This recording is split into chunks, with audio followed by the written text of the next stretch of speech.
What's up, guys? Welcome to Daily Dose of Reddit. This is your host, Zach, and today's subreddit is r/StoriesAboutKevin.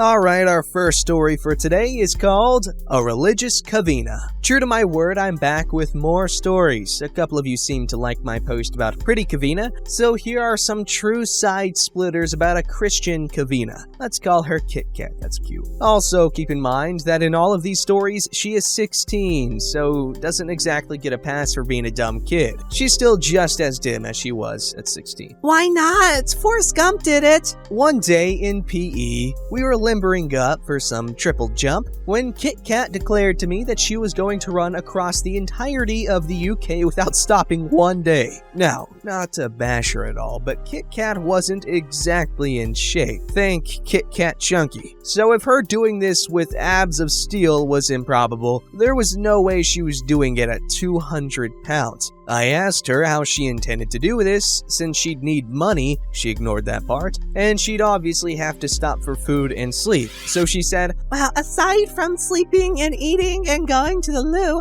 I guess, but I only need to sleep for like 2 hours. 2 hours? 2 hours of sleep per night to run the entirety of the UK? I then asked her how long she thought this would take, and she said no more than a couple of weeks. I asked her why the hell did she think that was possible, and she said, Well, Forrest Gump did it, and it took him like 3 minutes in the movie, so it can't take that long. Kit Kat, it's a film. It's not real. Tom Hanks didn't actually run across the US, he just ran a couple of minutes in different areas, and then it was all spliced together. It didn't happen. Kit Kat didn't like that I was crushing her dream and decided to storm off and tell everyone how awful I was being by telling her she wasn't going to be Forrest Gump. You can guess whose side everyone else was on, too. How would it even get in? The hole is so small. That's literally what she said. As schoolgirls often do, we were all casually talking about periods, and I mentioned that more of the girls should start using tampons. We were all 16, and a surprising amount of girls still weren't using them out of fear or stigma. Anyways, I was saying they should use them since they're so efficient and make periods a less messy process to deal with. Kit Kat is immediately grossed out by this and says, Ew, tampons are disgusting. It's not right. It's like using a fake pleasure device.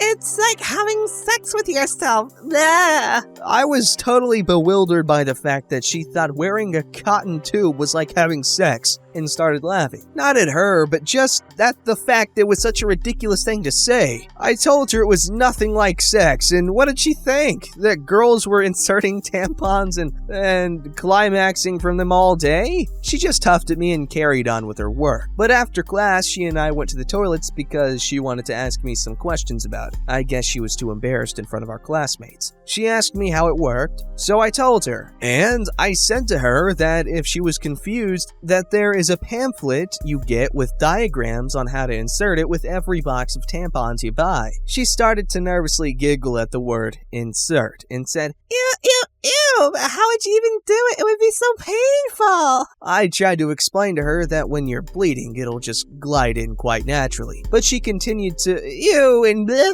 and said, How do you even know where to put it? I've never seen down there, and how would you even get it in? The hole is so small. It was at this point that I found out that Kit Kat, despite having 4 lessons about the reproductive system in our regular science classes, as well as having gone to all sex ed classes, ironically my family are atheists, yet I was pulled out of all sex ed, whilst Kit Kat, the Bible-thumping Christian, wasn't. She had no idea there was a second hole, aka the vagina, and thought you bled out your urethra despite having never seen blood come out of it. Edited to add that this is the UK sex education and reproductive education, which goes into much larger and more accurate detail than the US. Generally, I'm aware some American schools do sex ed well, but generally it's not as good as European sex ed, and doesn't feature any of that abstinence-only BS. We learned about female internal and external anatomy on the first day of doing reproduction, so there was literally no excuse for her to not understand it, especially when she was an A and B grade student who got good grades in science despite her idiocy. I was so damn confused and wanted to ask her how the hell she thought she was gonna have sex or a baby if she thought her urethra was her vagina, which she didn't think a tampon would fit into, but at this point I was beyond done. This post is getting long, so if you'd like to see a second post, please update so I know if I'm wasting my time or not.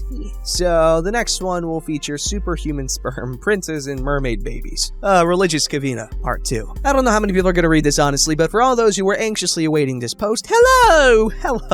The amount of reminders people had said in the comments of my last post was amazing. I'm so glad you liked my post and wanted to hear more. Once again, just so there's some context, Kit Kat, the Kavina, and I were 16 in all of these stories. Anyways, let's get into it. One day my prince will come. Kit Kat liked to convince herself that boys loved her, especially the popular ones. Now, keep in mind, as mentioned previously, Kit Kat was something like 200 plus pounds short and didn't come off that sane in daily conversation. We were on the school field one summer day when she told me she had a boyfriend. I was shocked, since for the last year she'd been banging on about this boy, Sam, who was obviously in love with her. He was best mates with the most popular guy in school and very much taken. When I asked how they met, she said online. Immediately, I was suspicious. This was back in 2014 when online dating wasn't so popular with teenagers and dating apps were yet to reach their peak. She told me they'd found each other in a music forum. Her dream was to go to music school, and that he was in fact a German prince. Yes, and she believed him. She went on to explain how he was the Prince of Berlin, that he also wanted to go to music school, and that very soon maybe they could meet up here. Our town is extremely crap, nobody important would ever come here, so a prince coming down was unimaginable. She carried on believing this until we finished school. To this day, I don't know what came of it, too. Can sperm teleport? The boys at our school were notorious for harassing the less popular and more awkward girls in our year, me included, and would constantly invade our personal space. One lunchtime, one of the guys decided to dogpile onto Kit Kat and several lads followed suit. Now, to be fair to her, it was nasty and I knew how gross and invasive that crap felt because it happened to people like her and I on a regular basis. So out of sympathy, I told them to F off and pulled her up on her feet. Instantly, she started crying and screaming, which was a little much since it was just the usual BS we were used to. I asked her what was wrong and she cried, I'm pregnant! Oh my god, I'm pregnant!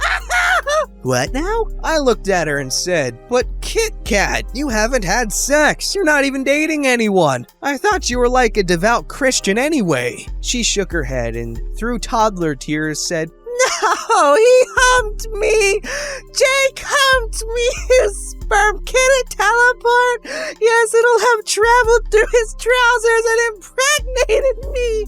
I'm gonna be a mom! I'm not ready!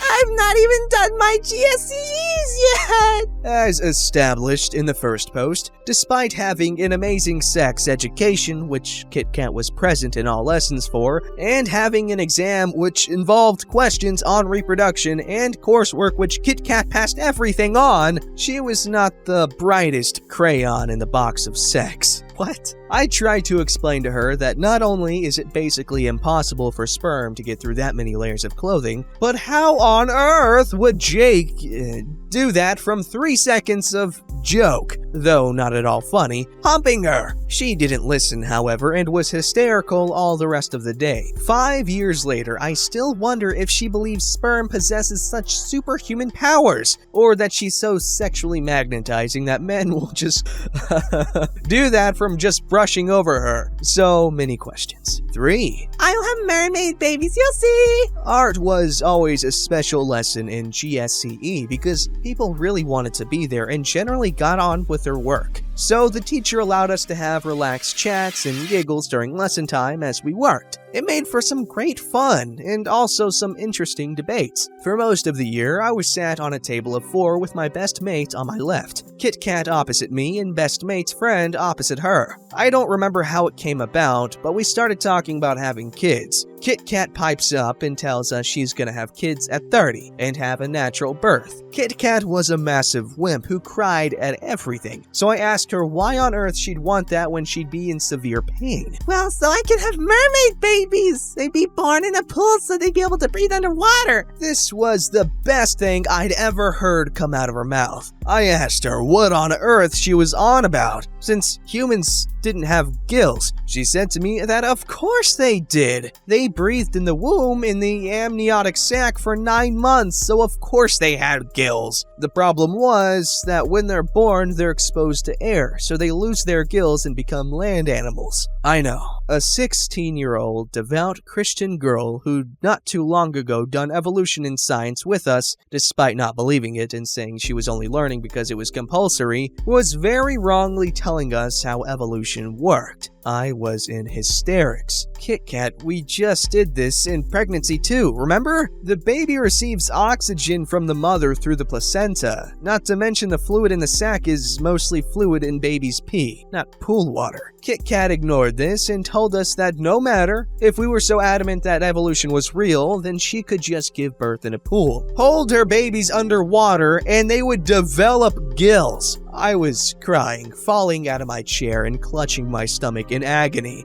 Kit Kat, you're gonna be a baby killer! Evolution occurs over thousands of years, not minutes!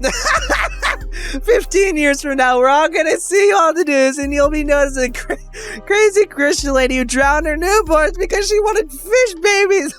You'll be the baby killer. I'm not gonna be a baby killer. I'll give birth and hold my babies underwater and they'll get gills and be amazing mermaid babies.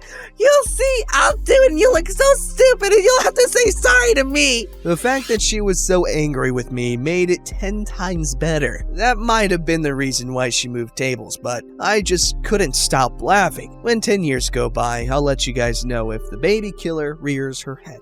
This story's called One of My Friends is a Kevin. Here's some of my favorite Kevin moments from him. I'm so sorry if the formatting looks weird on desktop. We were friends growing up and I still consider him a friend, but after graduating high school, we don't really hang out or talk much anymore. I still hear about him every so often from social media and mutual friends though. Anyway, I'll share some of the best stories over the years. His name isn't Kevin, but I'll refer to him as Kevin for anonymity's sake. In 7th grade, Kevin thought that the iPod Touch was waterproof. I asked him where he heard this from, and Kevin claims that he was told this by some forum on the internet. He tried to get me to run my iPod Touch under the bathroom sink at school, and I refused. Eventually, Kevin decides to use his own iPod Touch as the guinea pig. I tried to stop him, but Kevin was dead set on proving me wrong, so I eventually said, screw it, and we ducked into the bathroom between classes to test his theory out. I thought that Kevin would just hold the iPod under the water for half a second so he could say, see, I told you so, but no, he drowns it, making sure the water got into every hole. He then tries to turn it on, and of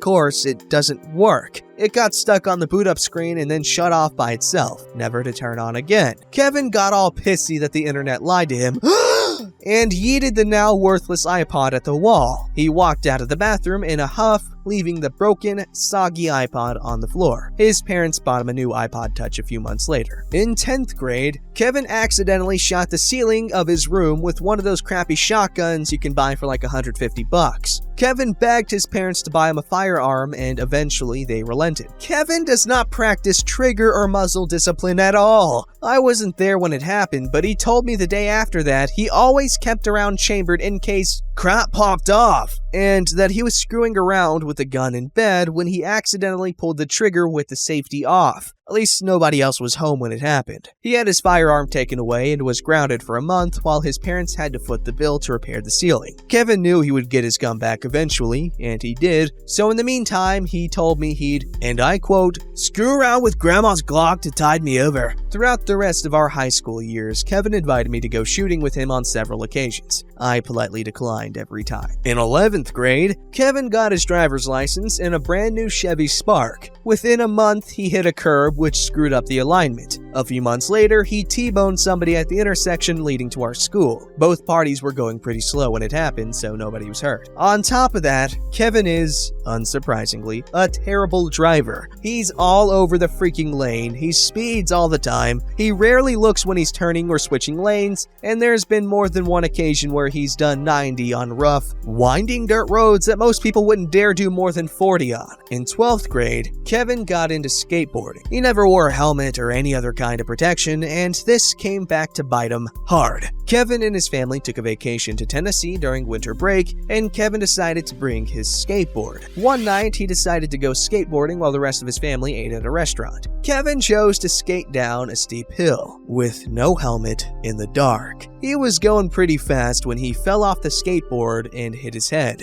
He passed out and was found by someone driving by who called 911. Kevin was told that he was lucky he only suffered a concussion and needed a few staples in his head. Though Kevin still does go skateboarding, in a rare case of learning from his actions, he at least wears a helmet now. Not that it stops him from endangering himself or other people in several other ways, of course. Kevin graduated high school but dropped out of college after the second semester. Since then, Kevin has mostly just worked at Taco Bell while getting stoned every day. He's also bricked 2 PS4s and an iPhone while trying to hack them, yet his parents just bought him another device each time it happened. Kevin has long believed that possessing weed is legal as long as it's just a little bit, even though my friends and I try to tell him that it's still illegal where we live. He just says, "No, that ain't how it works. The cops can't really do anything if it's under an ounce, so it's legal." Kevin carries a baggie of weed and a one-hitter everywhere with him, yet somehow he hasn't been caught by his parents or the police yet. One of the few occasions that I hung out with Kevin after we graduated high school, we went to see Deadpool 2. He accidentally ripped the pocket of his very worn-out shorts, and out fell a one-hitter and a pocket device that induces pleasure on those who use it if they are male or have male genitalia. Don't forget to like, subscribe, and hit that bell to never miss an episode.